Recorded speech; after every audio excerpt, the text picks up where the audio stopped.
компьютердун бирөөсү эле ошондой. Ой. Анда кымбат эле го. Аябай эле кымбат.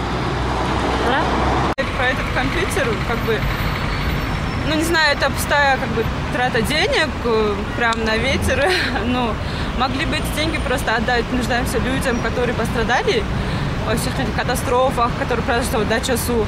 И есть детдомы, где нужны детям хотя бы игрушки, вещи, что-нибудь такое купить.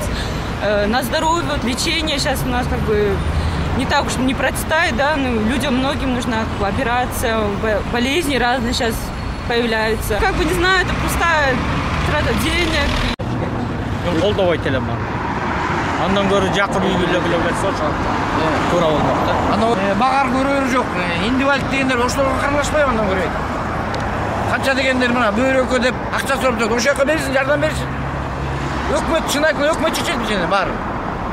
Биз айткан менен баары өз билгенин кылыша берет, ал өкмөт жаап. Өкмөт элди баккан жок. Эл өкмөттү багып атат азырынча.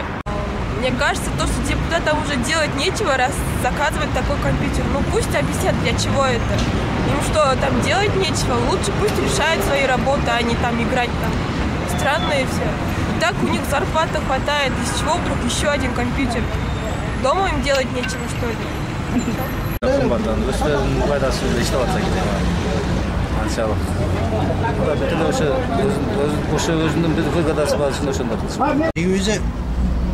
Сатат беле.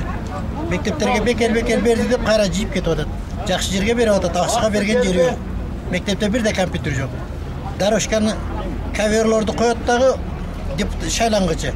Кайра аркасынан жип кетишип атат. Вообще ишенич жок депутаттар, бүттү. Вот именно с какой целью они покупают вот эти компьютеры?